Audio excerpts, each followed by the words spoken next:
Hello बच्चों, अभी तक बेटा हम लोग क्लास 11 चैप्टर 3 त्रिकोणमिति फलन में बालाजी पब्लिकेशन के त्रिकोणमिति फलन में एक्सरसाइज 3.2 तक पढ़े थे।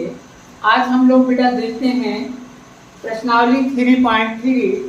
इसका पहला क्वेश्चन है निम्नलिखित का मान ज्ञात कीजिए। फर्स्ट क्वेश्चन का फर्स्ट पार्ट है साइन 31 पाई अपान 3। इसकी वैल्यू हमें निकालनी है। अब देखो बेटा ये 31 पाई बाई 3 है, मीन्स ये रेडियन में है। पहले इसको हम डिग्री में कन्वर्ट करें। अगर डिग्री में कन्वर्ट करेंगे तो ये हो जाएगा साइन 31 इंटू पाई है, पाई की वैल्यू हम जानते हैं 180 डिग्री होती है, और बाई 3। अब ये हो जाएगा आपका साइन 31 इंटू 180 से 3 को डिवाइड किए 60 हो गया। ये हो जाएगा आपका साइन 31 इंटू 60 से 31 में मल्टीप्लाई अगर करें तो ये 0 हो गया। 6 1 जा 6 और 6 3 जा 18। अब साइन 1860 ये डिग्री हो गई। अब इसमें देखो अगर ये वैल्यू 360 से ज़्यादा हो तो पहले 360 से इसको डिवाइड कर लेते हैं।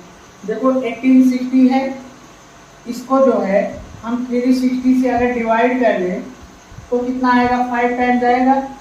5 0 0 5 6 जा 30 के 0 3 कैरी 5 3 जा 15 और 3 18 60 रिमाइंडर आ गया।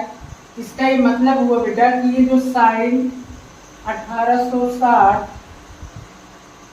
ये डिग्री गिवन है, इसको हम क्या लिख सकते हैं, इसको लिख सकते हैं साइन 1860 को क्या लिख सकते हो बेटा, 360 गुणे 5 मतलब 5 इंटू 360 और प्लस 60।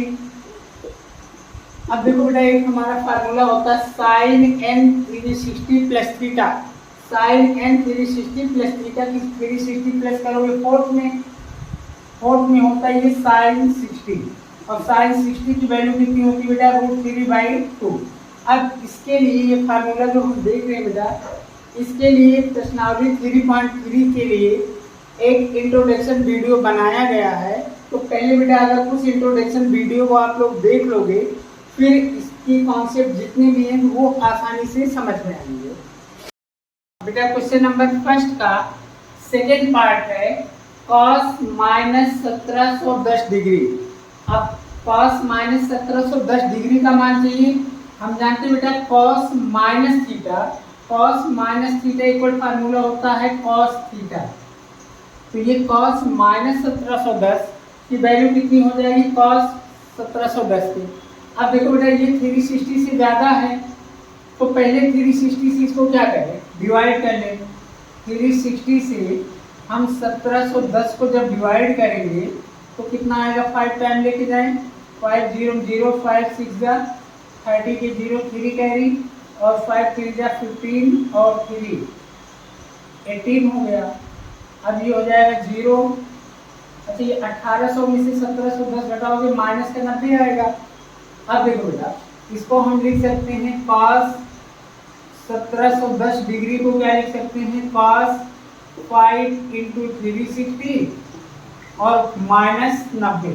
देखो जब 360 गुणे 5 करोगे 1800 होगा, और 1800 में से 90 अगर हम घटा देंगे तो 1710 हो जाएगा। अब यहाँ भी फार्मूला होता है बेटा cos n 360 माइनस थीटा। जब 360 माइनस थीटा करोगे फोर्थ में होगे, और फोर्थ क्वाड्रेंट में क्या होता है, ASTC। फोर्थ में बेटा cos प्लस होता है, तो cos n 360 minus theta equal होगा cos थीटा। अब cos 90 की वैल्यू कितनी होती है, 0। तो ये हो गया बेटा आपका cos माइनस 1710 की जो वैल्यू आएगी वो 0 आएगी।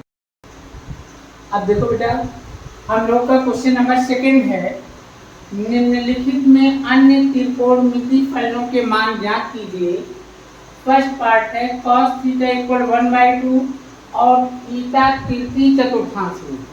इसका ये मतलब हुआ बेटा क्योंकि हम लोग जानते हैं कि जो त्रिकोणमिति अनुपात है वो 6 अनुपात होते हैं, sine cos tan cot sec cosec. अब 6 अनुपात में से एक अनुपात हमें पता है cos थीटा। अब बच कितना रहा है, 5 बचेगा। जो शेष 5 त्रिकोणमितीय अनुपात और जो बच रहे हैं उनका भी हमें मान ज्ञात करना है।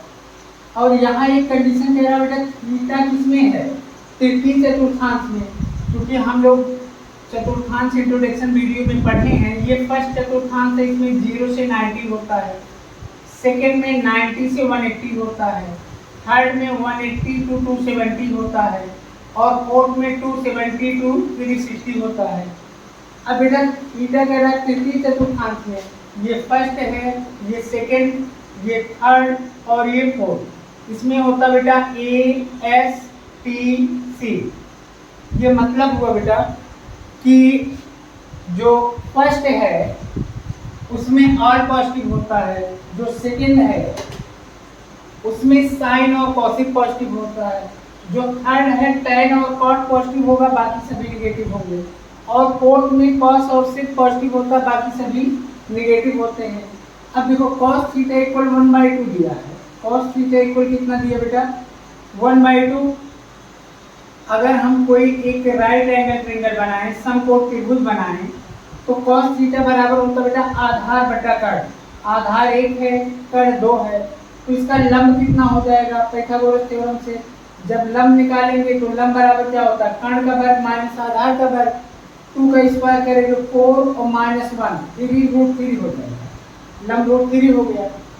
अब देखो cos पता है, बाकी सबका मान निकालना है, तो सबके लिए देखो एक फार्मूला हम लोग पढ़े बेटा लाल बटे कक्का। अब यहाँ से देखो जब हम साइन थीटा का मान निकालेंगे तो साइन थीटा बराबर लंब बटा कर्ण, लंब कितना है √3 है और कर्ण कितना है 2 है। लेकिन थर्ड में अगर थीटा है तो थर्ड में साइन क्या होगा, नेगेटिव होगा। फिर कॉस थीटा का मान पता है आधार बटा कर्ण 1/2, लेकिन कॉस भी किसमें होगा, नेगेटिव होगा अगर थर्ड में है।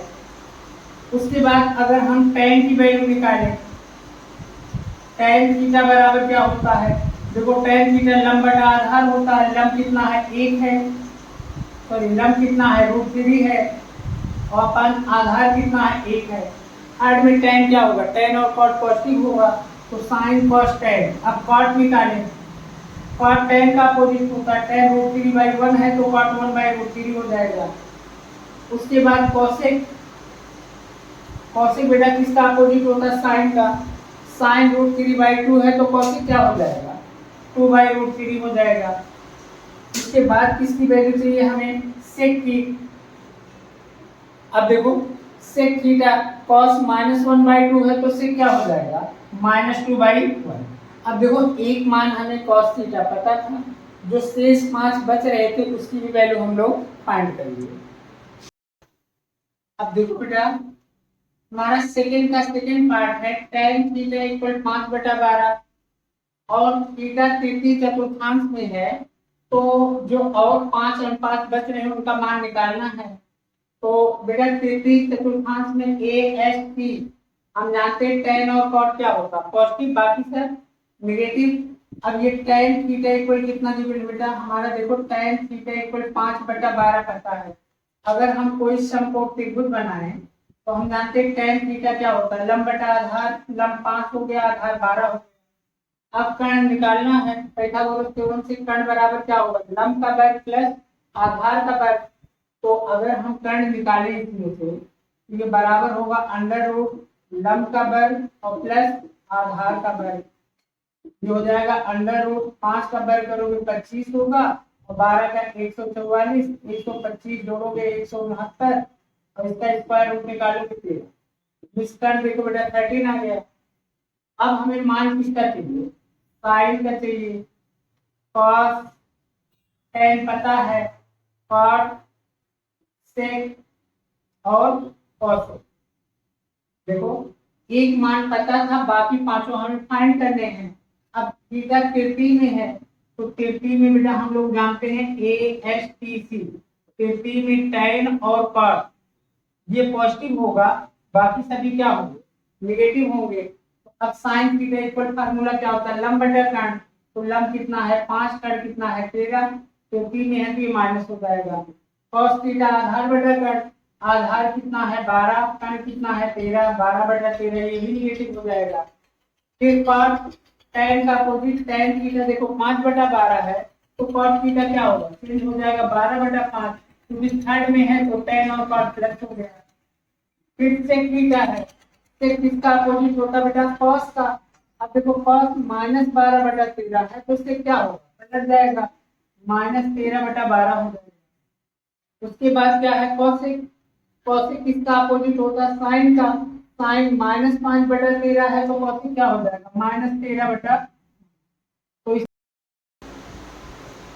देखो बेटा हमारा क्वेश्चन नंबर 3 है, यदि sin θ1 = 3/5 और tan θ2 = 1/2 और ये जो θ1 है ये 90 से बड़ा है 180 से छोटा है और जो θ2 है वो 180 से बड़ा है, तो हमें सिद्ध करना है 8 tan θ1 -√5 sec θ2 = -7/2। अब पहले देखो बेटा हमें sin θ1 इक्वल पता है कितना 3/5। अगर हम कोई समकोण त्रिभुज बनाएं तो हम जानते हैं sin थीटा किसके बराबर होता है बेटा, लंब बटा कर्ण, लंब 3 है, कर्ण कितना है 5। तो पहले आधार पता करें, आधार किसके बराबर होगा, कर्ण का वर्ग माइनस लंब का वर्ग, कर्ण का वर्ग 5 का स्क्वायर 25 और -9 √16 ये 4 हो गया। अब देखो बेटा हमें किसका मान चाहिए, tan θ1। अगर हम tan θ1 निकालें तो tan थीटा किसके बराबर होता है, लंब बटा आधार, ये हो जाएगा 3/4। अब यहाँ देखो बेटा जो θ1 है वो 90 से ज्यादा है 180 से कम है, इसका मतलब दूसरे में होगा, और दूसरे में जो tan होता है वो क्या होता है, निगेटिव होता है। दूसरे चतुर्थांश में tan ऋणात्मक हो गया। अब वैसे हम θ2 के लिए देखें, tan θ2 कितना पता है 1/2, इसमें भी समकोण त्रिभुज अगर बनाएं तो tan थीटा बराबर क्या होता है, लंब बटा आधार, तो लंब 1 हो गया आधार 2 हो गया, तो कर्ण कितना होगा, 1 का वर्ग 1, 4, 2 का वर्ग 4, 1 5 √5 हो जाएगा। θ2 क्या चाहिए हमें, sec θ2 चाहिए। अगर हम sec θ2 निकालें तो sec थीटा किसके बराबर होता है, cos थीटा आधार बटा कर्ण, तो sec थीटा कर्ण बटा आधार हो गया। अब ये sec है, अब ये कह रहा है कि जो θ2 है 180 से ज्यादा है, 180 से ज्यादा होगा तो तृतीय चतुर्थांश में, और तृतीय में AST tan पॉजिटिव होता, बाकी सभी निगेटिव, तो ये माइनस हो गया। अब यही वैल्यू हम रखते हैं, हमें देखो बेटा सिद्ध करना है 8 tan θ1 -√5 sec θ2, इसी की वैल्यू चाहिए। तो यहाँ अगर हम वैल्यू रखें बेटा तो ये हो गया 8 tan θ1 का मान देखो कितना मिला है, -3/4, तो tan θ1 की जगह -3/4 रखते हैं, -√5 इंटू sec θ2 है, sec θ2 की वैल्यू कितनी मिली है, -√5/2। अब देखो बेटा ये हो जाएगा आपका 4 2 8 और 2 3 6, ये हो गया -6 और माइनस माइनस प्लस √5 को √5 से मल्टीप्लाई करोगे 5 होगा बाई 2 हो गया। अब यहाँ कुछ नहीं 1 है, तो एलसीएम अगर बनाए हम तो ये हो जाएगा 6 2 12 और +5 और -12 +5 करोगे कितना होगा, -7/2। यही देखो बेटा हमें प्रूव करना था 8 tan θ1 -√5 sec θ2 की जो वैल्यू है वो -7/2। अब देखो बेटा हम लोग का क्वेश्चन नंबर 4 है, सिद्ध कीजिए कि sin square theta plus cosec square theta की जो वैल्यू है वो 2 से या तो बड़ी है या 2 के बराबर है। तो इसको देखो बेटा हम लोग लिख सकते हैं sin square theta plus cosec square theta, ये 2 है तो दोनों तरफ 2 माइनस कर दिए, इधर भी 2 माइनस कर दिए, इधर भी 2 माइनस, दोनों पक्षों में 2 घटा देते हैं, तो ये हो जाएगा आपका बेटा sin square theta plus cosec square theta -2 into इसको 1 लिख सकते हैं, यहाँ ये बड़ा है या बराबर है किसके, 0 के। अब इसको लिख सकते हैं बेटा हम लोग sin square theta plus cosec square theta या कोसेक स्क्वायर थीटा -2 इंटू 1 को लिख सकते हैं बेटा sine theta into 1/sin theta, क्योंकि देखो, और इस कोसेक स्क्वायर को भी आप चाहो तो 1/sin स्क्वायर लिख सकते हो, क्योंकि कोसेक किसका अपोजिट है, साइन का। अब देखो साइन से साइन कट जाएगा, यहाँ 1 हो जाएगा। अब ये बड़ा है या बराबर है किसके, 0 के। अब ये देखो फार्मूला लिखा a square plus b square -2ab, इसको हम लिख सकते हैं साइन थीटा -1/sin थीटा का होल स्क्वायर। ये बड़ा है या बराबर है किसके, 0 के। और हम लोग जानते हैं बेटा कि हमारा एक नियम होता है कि वर्ग संख्या, किसी भी संख्या का जो वर्ग है, इसका जो मान है, किसी भी संख्या के वर्ग का जो मान है वो 0 से बड़ा या बराबर होता है। किसी भी संख्या के जो वर्ग का मान है वो या तो 0 से बड़ा होगा या 0 के बराबर होगा। ये कंडीशन फॉलो हो रहा है, ये सत्य हो रहा है। तो इसका ये मतलब हुआ बेटा कि इसकी वैल्यू, ये इसकी वैल्यू कितनी है, साइन थीटा -1/sin थीटा का होल स्क्वायर, ये किसके बराबर है, इसके बराबर है sine square theta plus cosec square theta -2 के। ये बड़ा है या बराबर 0 के। अब ये हो जाएगा आपका sine square theta plus cosec square theta -2 उधर जाएगा तो +2 होगा। इसकी वैल्यू 2 से क्या आ गई, ग्रेटर आ गई या इक्वल आ गई। ये हमारा क्वेश्चन नंबर 4 का सोल्यूशन है।